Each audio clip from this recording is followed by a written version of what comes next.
Hello and welcome to pmclounge.com. Today we are looking into an overview, a revision of the Create WBS process. This is a revision. The expectation from you is that you already know about WBS process in bits and pieces is also fine. You already know what WBS stands for, work breakdown structure that is. You already have a fair idea of WBS Dictionary, control accounts, code of accounts, and other sweet things like these that fall into the process of Create WBS. This is just an overview. This is just a revision. The expectation is that you have read the Create WBS process at least once before coming here. And with the help of this video, you will be able to revise the concepts of the Create WBS process. We are doing this because Create WBS is one of the most important processes from PMP exam perspective. So with that in mind, with that being said, let's get started. Let's take a revision of the Create WBS process. Now, the first things first, Create WBS process. Where does it fall in the PGKA mapping? So it is a part of the planning process group, as you can see. It is part of the project scope management knowledge area and the planning process group, right? So this is where Create WBS process falls in. A lot of outputs of the define scope and collect requirements process are actually the inputs of the Create WBS process. Okay, so this is where it falls in the PGKA mapping, just so you have a fair idea of what we are talking about, where this process basically reside. So Create WBS is of course the process where you create the work breakdown structure. And how do you do that? So you see on the screen right now a large chunk of work. This could be your entire project or this could be a part of your project. So this large chunk of work can be divided into small chunks, right? So as you can see on the screen, large chunk of work was divided into four smaller chunks of work.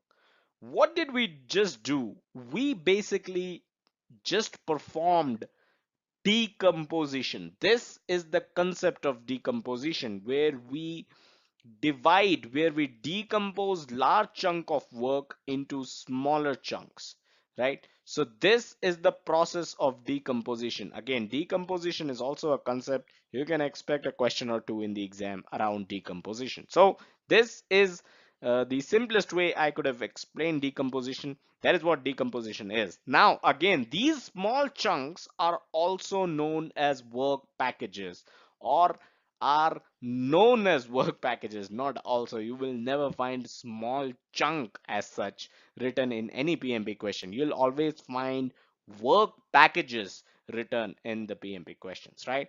So again, just to revise, you have large chunk of work, you perform the process of decomposition and you break that large chunk of work down into smaller work packages, right? So this is what you do. This is how you create WBS.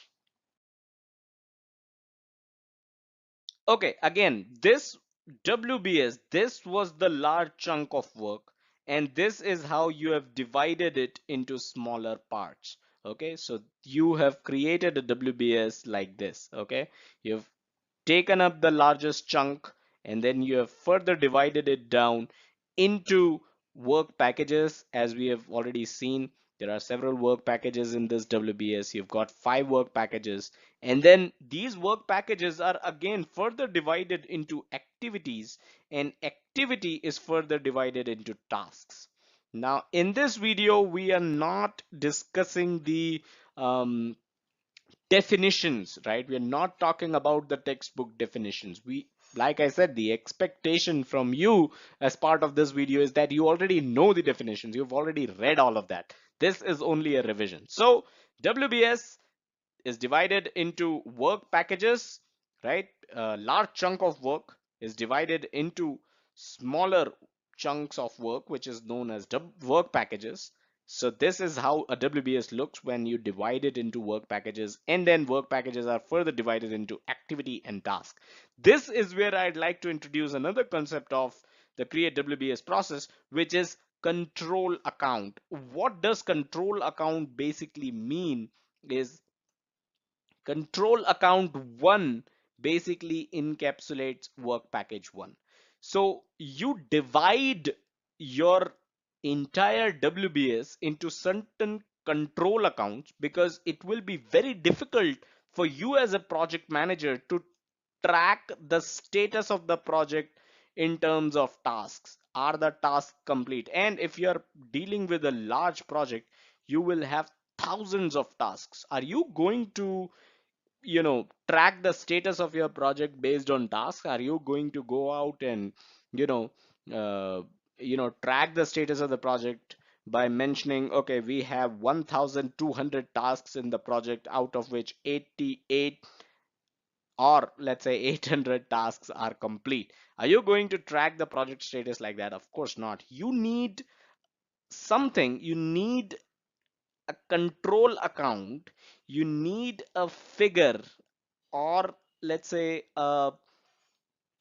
you may call it a control account, you can call it a level, or you can call it a unit of measure. Unit of measure was the word I was looking for. So you need a unit of measure which is large enough so that you don't have to track your project at the tasks level, or even at the activities level, or in very large projects even at the work package level. So you need a unit of measure like control account through which you can track the status of your project. So you can say, in our project we have 20 control accounts, 10 of them are complete, 7 are in progress, and 3 have certain issues. So when you say that, you are basically referring to all the work packages, all the activities, or all the tasks that fall under them, right?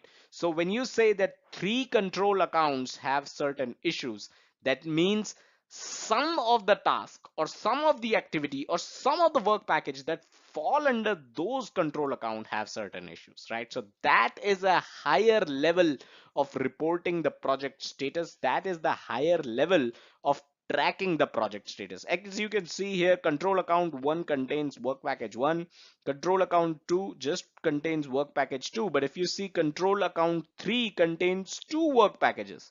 So a control account can contain one or more than one work package as well, and then control account 4 just contains work package 5. So this is what control account is. Control account again is an important concept. Do drop in a comment on this video if you're still not clear, and I'll definitely help you out with this concept. So this is what control account is. Let's move on to the next slide. The next slide is all about the work breakdown structure dictionary, or the WBS dictionary. So WBS dictionary, basically you have just seen the activities, the tasks, the work packages that fall under a WBS. For each work package there is a work package ID, which is basically known as code of accounts. Again, we have already discussed what code of accounts is. I'll share the link to the entire WBS playlist in the description below. Do check that out to kind of have a better idea and to kind of have a deeper knowledge. We are just revising here, so we are not discussing code of accounts, but WBS dictionary is basically where each work package has these details defined so that you can know what exactly a work package is all about. So all these details for every single work package will be available in the WBS dictionary. This is the entire idea of the WBS dictionary, so that each work package is clearly defined, and each work package, all the details of each work package is available at the same place for the entire project team to refer to. Moving on, this is our last slide. As you can see, I am again referring to the previous WBS that we discussed, and you see a new task here, task 2, which is added and it is highlighted.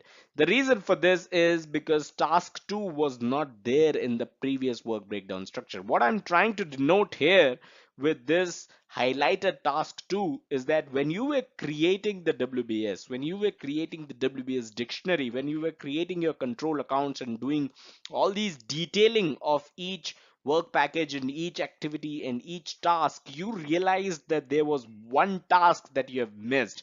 So you added that task in the WBS. But this is where, when you realize that you have missed a task or an activity or a work package, this triggers change management. Now, what does this mean is you are going to evaluate how this change, how this addition of task is going to impact your scope, your cost, your schedule, right? Once you have done your assessment, then you go to the CCB, which is the change control board. By the way, the entire playlist of change management will be available in the description too, if you're wondering what change management is or what change control board or CCB is, right? So once you realize that there is an additional task that you've missed, you will evaluate and assess its impact on the triple constraints, which are the scope, the cost, the schedule, the quality, right? Once you have done with your assessment, then you go to CCB and you kind of receive the acceptance of this change, right? You will get the approval of that change once the CCB, the change control board, the stakeholders are all important stakeholders there, which are part of the CCB. Once they approve of this change, you can then add this task in your WBS diagram, and you can create an entry in the WBS dictionary related to this task as well under the work package where it is added.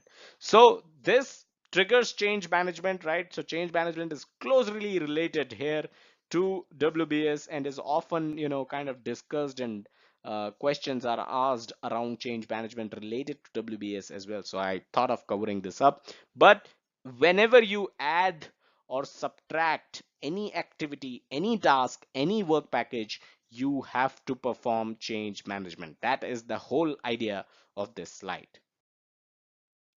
So that's all that I had. Those were the important concepts. That was the revision that I wanted to take up for the Create WBS process. This was pretty much the last video that we are doing on Create WBS process. If there are questions, we'll definitely do more videos if required. But I hope you're clear with Create WBS process. I hope you're clear with the concepts of work breakdown structure dictionary and stuff like that, other sweet stuff. Do like, share, comment, and subscribe to support PMC Lounge. Subscribe to this YouTube channel. Check us out on our social media, facebook.com/PMC Lounge and twitter.com/PMC Lounge. And as always, do check out the website pmclounge.com, your #1 free resource for PMP and other project management certifications, as well as project management industry information. Thank you.